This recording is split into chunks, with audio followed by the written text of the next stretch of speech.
For as far back as I can remember, I've always been a Zelda fan. I loved both games on the NES, as well as A Link to the Past. Of course, we can't forget about Link's Awakening. I played those games all the time. I'd be at the end of A Link to the Past with all the items, but I'd still load up my game file and explore. For all I knew, there were still tons of secrets to find. I didn't have the internet to tell me that no, there really wasn't anything else to find. When the Nintendo 64 came out, I could not wait to see what the next Zelda game would be. I was blown away with Super Mario 64, so my expectations for Zelda were soaring through the sky. What new items could we use? How many weapons would there be? Would Ganon still be the main bad guy? And what would the subtitle be? Ganon's Revenge? A Link to the Past 2? Malblin's Magic Spear?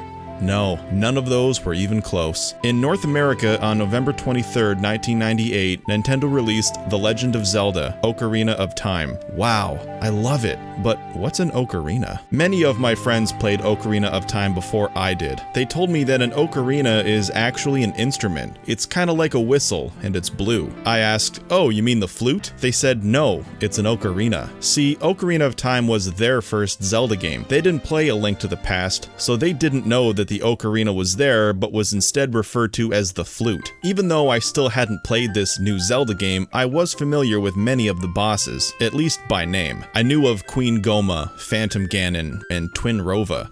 My friends could not shut up about Zelda. They described Twin Rova, how she's the combination of two witches, one with the power of ice and the other with the power of fire. They said that you need to use their powers against each other, and I thought, oh, that kind of sounds like the boss in Turtle Rock, where you have to use the ice rod on the fire head and the fire rod on the ice head. My loser friends had no idea what I was talking about, but they didn't care because they had Ocarina of Time. Even though I still hadn't had a chance to experience this massive journey, my friends would often talk about this new Zelda game, and they would often gush about how amazing it was. But it wasn't just my friends. Most of the major video game publications at the time gave Ocarina of Time perfect scores. But is this really a perfect game?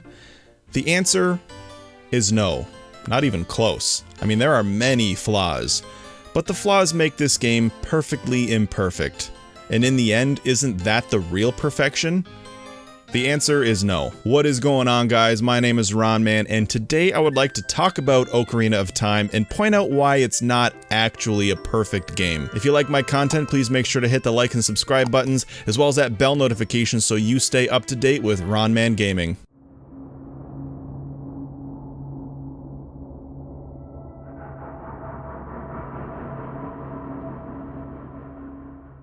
Now, before I get started, I want to make clear that I really do love Ocarina of Time. It was a significant part of my childhood, and it's tied to many pleasant and happy memories. It was also the very last Zelda game that I ever played with my mom. She died just before the release of Majora's Mask. It's weird too, because Majora's Mask is such a dark, haunting experience, and that matched what was going on in my head at the time. It's weird how, coincidentally, the theme of Majora's Mask and where I was mentally just seem to fit together perfectly. Anyway, before I talk about the flaws, I just want to talk about what I love about Ocarina of Time. As a huge fan of A Link to the Past, Ocarina of Time felt like a 3D 64-bit version of that game. Of course, Ocarina of Time is its own game with its own identity, but there are a lot of similarities. For example, you start off with 3 smaller dungeons before getting the Master Sword, and instead of light and dark worlds, there was present and future. I liked the fact that you could change most of your equipment. You can wear whichever tunic you want and use whichever sword you want. In A Link to the Past, whenever you'd upgrade your sword or tunic, it was automatically equipped and you could not change it. I loved how this was not the case in Ocarina of Time. I also like that there are mini dungeons, like the bottom of the well, the ice cavern, and the Gerudo training ground. Some of the boss fights really stand out too, like when you fight Dark Link in the water temple, or when you finally come face to face with Ganon. I think the fight with Ganon is my favorite in the game. A final boss should always be epic, and thankfully they nailed it. I just feel like such a badass. I'm one-on-one with a huge beast while a ring of fire surrounds the area. The princess is stuck on the outside with no way to help.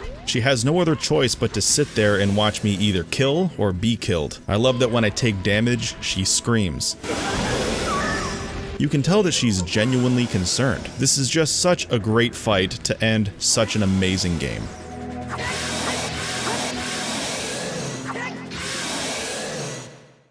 Ocarina of Time just did so many things right. I mean, it looked great, the music was fantastic, and the controls for the time were top-notch. On top of that, it added a lot to the Zelda universe, like Epona and the ability to ride horses. It expanded and added different races like the Gorons and the Deku. It added mask functionality, the ability to change equipment, and much more. It's no wonder why people love this game so much, myself included. Because I love this game so much, I do play it every couple years. I've played it start to finish dozens of times. With so many hours put into Ocarina of Time, it's no surprise that I've noticed some flaws over the years. The way that I see it, Ocarina of Time has 3 major flaws. My first criticism is how big and vast the game is. More specifically, how the game world was designed. This issue is a double-edged sword. On one hand, I love that this game is so big and open. The first time I entered Hyrule Field, I was overwhelmed with the sheer size of what looked like grasslands that stretched on for infinity. My imagination ran wild. But then I realized that this gigantic field is mostly empty. It's just a large, circular, empty field. There's not a whole lot to do or see. You'll see some trees, some bushes, maybe a ghost or some skeletons. Same with Lake Hylia. It's a circular, mostly empty lake. There's a tree with a mysterious claw mark, a laboratory, and some scarecrows. I just find that this game's world is perhaps a little dull. It just becomes a lot more apparent when you realize that this is the majority of the gameplay when you're not in a dungeon.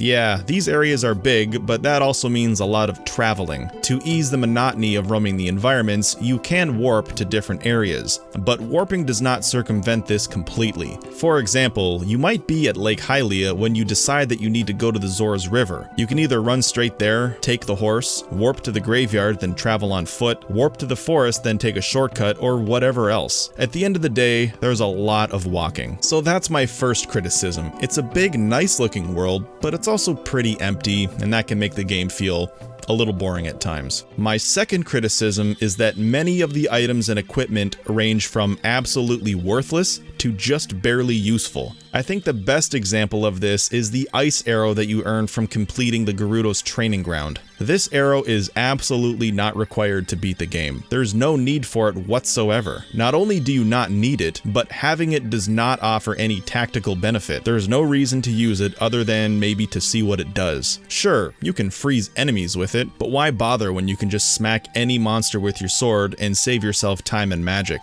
Even a gossip stone will tell you how useless the ice arrow is. Now, the ice arrow is probably the most worthless item in the game, but there are many other items that are only useful because the developers attached some arbitrary function to them. For example, the light arrow. You only need it for 2 reasons. 1, to shoot the barrier seeds in Ganon's castle, and 2, to shoot Ganondorf. But that's it. How is it any different than a regular arrow? It isn't, other than its artificial and arbitrary difference. Same with the fire arrow. You only use it to light a few torches, melt a couple ice blocks, and burn a few webs, but other than that, there's not much use for it. It doesn't do more damage to monsters than regular arrows, so why bother using it? How about the Megaton Hammer? Sure, you can use it as a weapon, but because it's much slower, you're better off using your sword. It's mainly used for 2 reasons. Number 1, pressing rusted switches, and 2, finding holes in the ground. There's only a few times in the whole game where you actually need to use the hammer to press rusted switches. Other than that,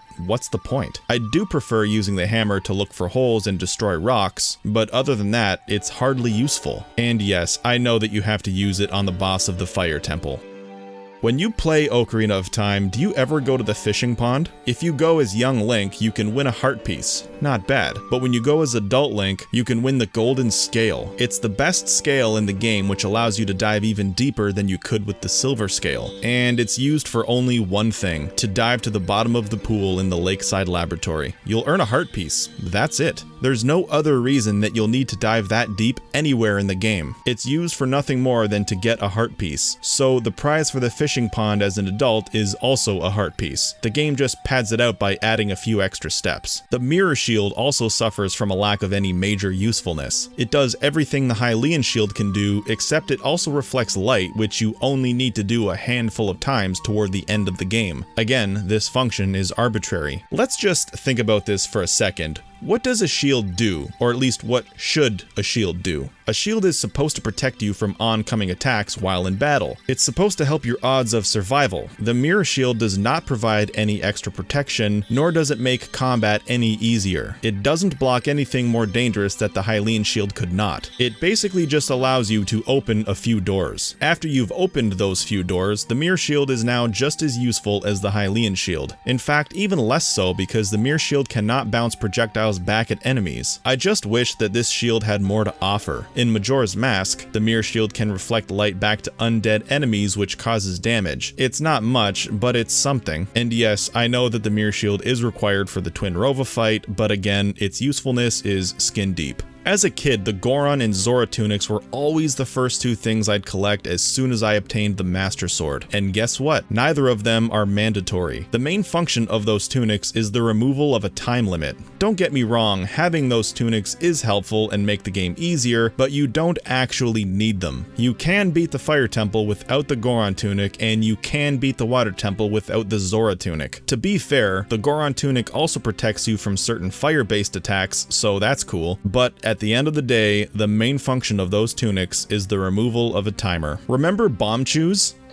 Because I often forget that I have them. What a worthless item. They're mandatory only once in the whole game, while in Ganon's castle, you need to use one here to trigger that switch. So yeah, mandatory only once at the very end of the game. So that's my second criticism. Many of the items are either worthless or just barely useful. Moving on to my final criticism. The economy is extremely unbalanced. Now this is not the first nor the last Zelda game to have an unbalanced economy, but this game is constantly throwing rupees at you, and well, there's not really anything to buy. You can find the Goron and Zora tunics for free, you can find the Hylian shield for free, and most consumable items can be found easily and frequently for free. I don't think you need to buy anything really. You can choose to buy stuff, you can buy magic beans and potions, but you don't need to buy any of those things. I just played this game to 100%, and the majority of my playthrough was spent with a full wallet. There are tons of chests which contain rupees, monsters drop rupees, you can win rupees from minigames, I mean, it's non-stop. Do you know how sometimes Deku Scrubs will offer to sell you a few Deku sticks or nuts for an exorbitant amount of money? Well, I'd often buy stuff from them just because I got so sick of having a full wallet. I got so fed up with exploring just to find chests with purple or silver rupees. The real problem with an unbalanced economy is that it can destroy any desire for exploration. Look at it this way, this game often rewards exploration, which is good, but the reward is usually rupees. In theory, that is good, but because there's not much to buy, you don't often need the rupees. That means when they reward you with money, it's much less reinforcing. If you're not getting reinforced for exploring, you're more likely to stop. And that's the problem. This is actually why I gave up on the Wind Waker in my most recent playthrough. It has such a huge world and there are many islands to discover and explore, but because the game most often rewards you with rupees or joy pendants, I wasn't being reinforced for exploring, and therefore it was really easy to just stop playing. Of course, I finished Ocarina of Time, but the economy is a real problem. I'm sure you can understand my frustration the first time I painstakingly collected all gold Skulltulas. This was long before I had regular access to the internet, so I couldn't look up where the spiders were located or what the reward would be. But just after I collected that final golden token, I anxiously walked my ass all the way over to the House of Skulltula in Kakariko Village. With a full wallet, I entered the house. There he is. The guy in the middle. I finally broke the curse. I can't wait to see what I'll get. Will it be a new tunic? A new weapon? An extra dungeon? Surely my efforts will be handsomely rewarded. Money? Fucking money? What? I don't fucking need that. My wallet is already full and I've done everything there is to do. What am I supposed to do with more fucking money? I do realize that he gives you a gold rupee every time you speak to him, but still, what kind of shit-ass reward is that? Not to mention, any monster you kill with the light arrow will drop a purple rupee. Oh, and by the way, that's the most use you can get out of the light arrow.